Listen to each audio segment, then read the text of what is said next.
देख सकते हैं ओबीसी की जनसभा में हजारों लाखों की तादाद में आम जनता देख सकते हैं कितनी ज़्यादा भीड़ है। ओबीसी साहब अभी अभी अपना भाषण देके यहाँ से रवाना हुए हैं।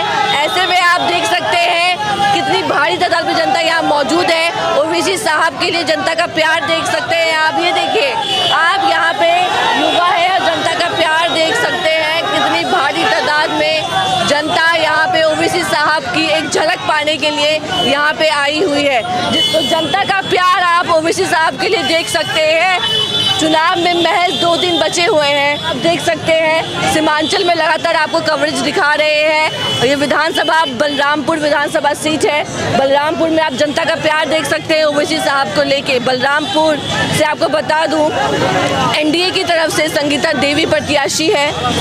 इस सीट पे सीपीआई एमएलए 20 साल से जीत हासिल करता हुआ आ रहा है, जिसका नाम है महबूब आलम, जो सीपीआई एमएल से 20 साल से विधायक रह चुके हैं। तो आप ये सोचिए, ऐसे में दिलचस्प है ये बलरामपुर सीट की। यहाँ से जो बाकी कैंडिडेट है, चाहे वो महागठबंधन की तरफ से हो, चाहे वो एआईएमआईएम की तरफ से कैंडिडेट हो, क्या ये तमाम कैंडिडेट यहाँ पे जीत हासिल कर पाते हैं कि नहीं, ये भी देखना दिलचस्प होगा। तो हम आपको लगातार बिहार के सीमांचल के तमाम जिला, चाहे वो ठाकुरगंज हो, किशनगंज हो, बहादुरगंज हो, बलरामपुर हो, तमाम सीटों पे आपको माहौल दिखा रहे हैं कि किसका माहौल है, क्या कुछ है। इसी बीच बिहार की सियासत में राजनीतिक बयानबाजी तेज हो गए हैं। तेजस्वी यादव से जब पूछा गया कि ओवैसी साहब को आपने महागठबंधन में क्यों नहीं लिया, तो तेजस्वी यादव ने कहा कि हम कट्टरपंथी जैसे नेताओं को, पार्टी को अपने महागठबंधन में शामिल नहीं करेंगे। तो सीधे तौर पे ओवैसी साहब को उन्होंने कट्टरपंथी, दहशतगर्द वाला इंसान बता दिया, एक्सट्रीमिस्ट बता दिया गया है। तो ओवैसी साहब ने तेजस्वी यादव को खुला चैलेंज दे दिया कि तेजस्वी यादव एक्सट्रीमिस्ट की स्पेलिंग लिख के बता दे, स्पेलिंग क्या होती है इसके लिख के बता दे। ओवैसी साहब ने साथ में ये भी कहा कि मुझे कट्टरपंथी कहते हैं, मुझे दहशतगर्द कहते हैं। क्या एक दाढ़ी टोपी वाला जो सिर्फ अल्लाह की इबादत करता है, क्या उसे ये हक भी नहीं है करने का? ये तमाम बयानबाजी तेज हो चुका है।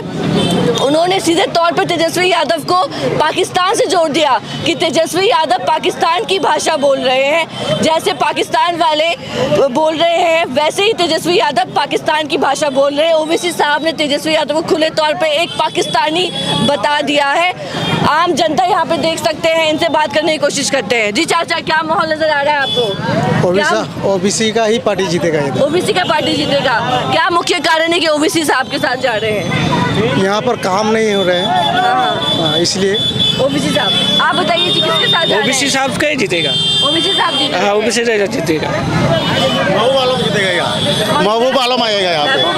महबूब आलम ही आएगा।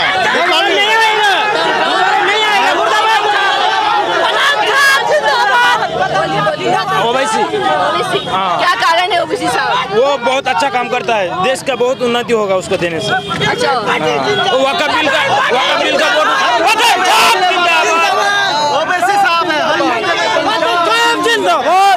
ओवैसी साहब के सामने कोई बोल नहीं सकता। अगर सबसे ज्यादा पढ़ा लिखा नेता है देश में, इस देश में, हिंदुस्तान में, तो भ्रष्ट असुद्दीन ओवैसी साहब है।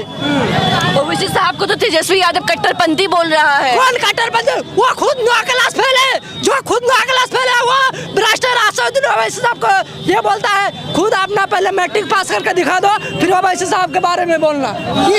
सुनिए, इस बार तो महबूब गया पानी में। क्या कह रहे हैं? महबूब पानी में गया। अच्छा। उसको हम लोग 20 साल से वोट दिए, वो इनका कुछ भी काम नहीं किया। महबूब को हम लोग 20 साल से वोट दिए।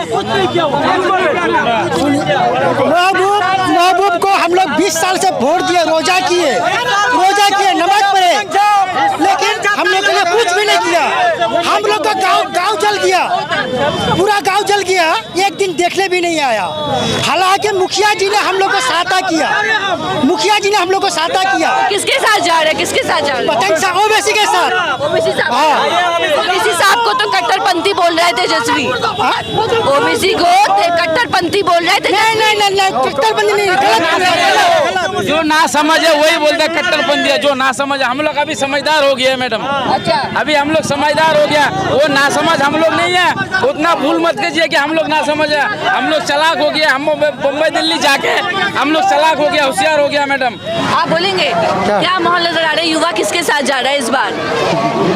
बहुत अच्छा माहौल है, इसमें कोई दिक्कत नहीं है। किसका माहौल है? ये असदुद्दीन ओवैसी MIM का माहौल है, इसलिए माहौल है कि वो एक एजुकेटेड आदमी है और वो जब सदन में लड़ते हैं तो सब उसके तरफ देखते हैं, इसलिए कि वो एजुकेशन के बारे में आवाज़ उठाते हैं, स्कूल और कॉलेज और बदहाली के ऊपर वो आवाज़ उठाते हैं, गरीबों की मसीहा है वो, इसीलिए उसका आवाज़ उठाना भी एक सही है। और हम लोग जो इस बार वोट देंगे इसीलिए उसको वोट देंगे कि वो एजुकेशन, ये सीमांचल का जो हाल है खास करके एजुकेशन के इसमें मामले में बहुत ही पसंदीदा हाल है, इतने एजुकेशन लोगों के पास नहीं। सीमांचल बहुत पिछड़ा हुआ है, है। और मैंने भी देखा लगातार सीमांचल का दौरा कर रहे हैं, सीमांचल काफी ज्यादा पिछड़ा हुआ है। जी बिल्कुल पिछड़ा हुआ है, इसमें लोग एजुकेशन के लिए आगे नहीं बढ़ते हैं और उसको गरीब का कोई मसीहा नहीं होता है कि उसको। कौन है आप लोगों का मसीहा, कौन है? सीमांचल जैसे आगाज जो है, अगर वो इसमें अगर विधायक बनते हैं तो इंशाल्लाह क्या करेंगे, वो एजुकेशन को आगे बढ़ाएंगे, गरीब को लेके चलेंगे कि अगर कोई पढ़ने वाला होता है तो उसको साथ देने वाला नहीं होता है। भाई आपने अपना सीमांचल का तो बता दिया, पूरे प्रदेश में क्या हो रहा है? पूरा प्रदेश में क्या हो रहा है, बहुत अच्छा माहौल चल रहा है MIM का, और इंशाल्लाह अगर 3500 लड़ रहे हैं तो 35 में 20 इंशाल्लाह वो निकालेंगे। ओवैसी साहब, असदुद्दीन ओवैसी जिंदाबाद। अच्छा ओवैसी साहब पे तो आरोप लगता है कि बीजेपी की बीप टीम है, वो वोट कटवाती है, देखिए बीजेपी को फायदा पहुंचाती है और विपक्ष को नुकसान पहुंचाती है। असल में क्या है, हाँ। अभी जो हमारे अख्तर अली ईमान गए थे वो तेजस्वी के पास, हाँ। असल में असदुद्दीन ओवैसी एक पढ़ा लिखा आदमी है, हाँ। और तेजस्वी है जो 9वां फेल है। हाँ। अगर इसको वो साथ ले लेते हैं और हम लोग जो है 17% है, तो मुख्यमंत्री या क्या कहते हैं मुख्यमंत्री या उप मुख्यमंत्री बनने के लिए कुर्सी का लायक वही होंगे, उसी डर से वो इसको साथ में नहीं लेते हैं कि अगर ये 20 में से अगर 50% भी अगर निकाल लेते हैं तो इसको मुख्यमंत्री बनाना पड़ेगा। बी टीम कहता है, वो बी टीम खुद होगा, मास्टर मुजाहिद जो खुद NDA से गठबंधन तोड़ के अभी राजद में महागठबंधन में आए हुए, वो खुद एक बी टीम से आए हुए, तो इससे अंदाजा लगाइए कि बी टीम कौन हुआ और बी टीम में कौन शामिल होना चाहता है। तो कांग्रेस हो या महागठबंधन हो, इस सबका एक ही दाव चल रहा है कि ये MIM को किसी तरह से यहाँ से हराया जाए और यहाँ से सफाया किया जाए, लेकिन ऐसा होने वाला नहीं है। यहाँ के जितने भी गरीब मजलूम माँ बहनों और जितने भी नौजवान हैं, ये सभी जान चुके हैं कि हमारे हक के लिए कौन खड़ा है। हर एक चीज में ओवैसी साहब का इन्वॉल्वेशन रहता है। तो आप लोगों को सिर्फ ओवैसी साहब पे ही भरोसा है जी क्या? बिल्कुल, महागठबंधन तेजस्वी यादव, बिल्कुल नहीं, महागठबंधन पिछले 20 साल कांग्रेस राज किया यहाँ, ठीक है, उसके बाद लालू के जो बेटे हैं वो 2 बार उप मुख्यमंत्री रहे, उसके अभी 20 साल से अभी नीतीश कुमार मुख्यमंत्री है, लेकिन बिहार में जिस तरह का बदलाव होना चाहिए था उस तरह का बदलाव नहीं हुआ है। क्यों? इसलिए कि वो चाहते हैं कि यहाँ के जो गरीब मजलूम है वो बाहर ही जाए, वो सीमांचल में रह के कुछ नहीं करे, वो ये चाहते हैं। और हम लोग का यही कहना है, अगर हम ओवैसी साहब का साथ देंगे, जितने भी युवा हैं नौजवान हैं, अगर साथ देते हैं तो आगे चल के इंशाल्लाह हम लोग बहुत कुछ कर सकते हैं। लेकिन ओवैसी साहब तो 2020 के चुनाव, गाड़ी आ रही है आगे आ जाइए, थोड़ा इधर आ जाइए, पीछे आ जाइए।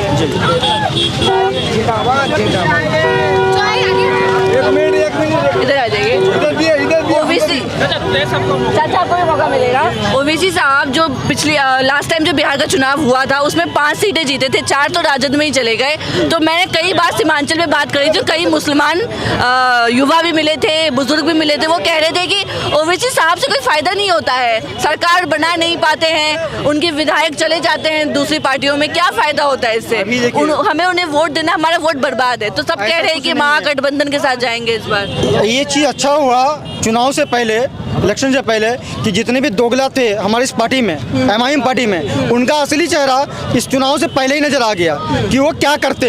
अगर खुदा ना खास्ता उनको टिकट मिल जाता, क्या भरोसा था कि वो MIM में टिके रहते। इसलिए ऊपर वाले को दिखाना था कि जो दोगले थे वो दोगले में चले गए। आप इनको देख लीजिए, इसाक आलम को देख लीजिए, जनसुराज कर लिए, वो अतर जावेद साहब को देख लीजिए। अच्छा, तेजस्वी यादव कैसे लगते हैं आप? देखिए लगते अच्छे हैं, लेकिन काम अगर आप अच्छा कीजिएगा तभी आपको लोग पसंद करेंगे। वो कह रहे हैं कि हमें मौका दीजिए, आपने नीतीश बाबू को 20 साल मौका दिया, हमें 20 महीना दीजिए, युवाओं की जिंदगी बदल देंगे, हर परिवार में सरकारी नौकरी देंगे। देखिए हम भी देने के लिए पीछे नहीं है, लेकिन कहने का मतलब ये है, कहने का मतलब ये है कि मैडम कि जिस वक्त MIM पार्टी 6 सीट लेकर गठबंधन करना चाह रही थी कि आप हमें गठबंधन दीजिए, उस टाइम वो उसने सब मना कर दिया, कह रहे कि बी टीम है। अभी आप ये बताइए, मास्टर मुजाहिद को जो आप कोचा धावन से टिकट दिए हैं, वो भी तो एनडीए बी टीम से आई है।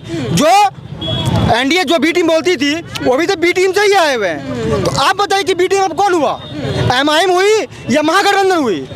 तो जहाँ तक MIM को साफ बदनाम करने का पूरा साजिश किया गया है और ये कर भी रहे हैं। कितना सीटें जीत रहे हैं MIM? आप लोग MIM पे भरोसा जता रहे, तो आप लोगों के हिसाब से कितना सीटें जीत रहे हैं सीमांचल? हमारी MIM पार्टी इस बार सीमांचल में 31 सीटों पर चुनाव लड़ रही है पूरे बिहार में, सीमांचल में, ठीक है, पूरे बिहार में बोल रहे हैं, जहाँ से 25 सीट MIM पार्टी का है और 6 सीट गठबंधन वालों का है। इंशाअल्लाह अगर 25 नहीं तो 20 इंशाअल्लाह ताला जरूर जीतेंगे। ओबीसी साहब? जी हाँ, इंशाअल्लाह ताला। मतलब ओबीसी साहब का माहौल है पूरा? जी पूरा माहौल है, जितने भी युवा देख रहे हैं। इस बार ठंडा लग रहा है माहौल थोड़ा? बिल्कुल, तो देख लीजिए यहाँ पसीना है, कोई ठंडा नहीं है यहाँ, सब गर्म है।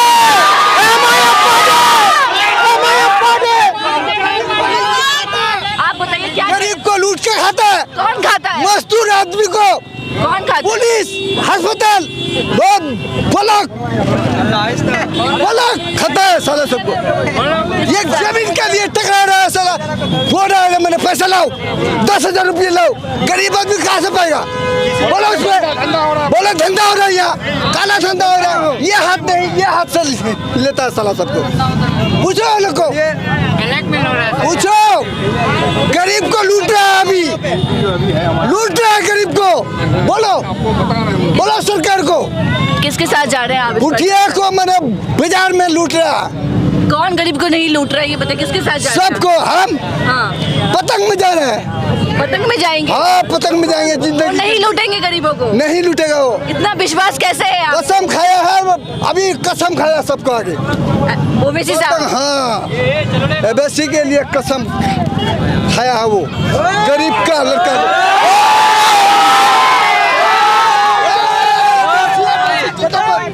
एबीसी जिंदाबाद।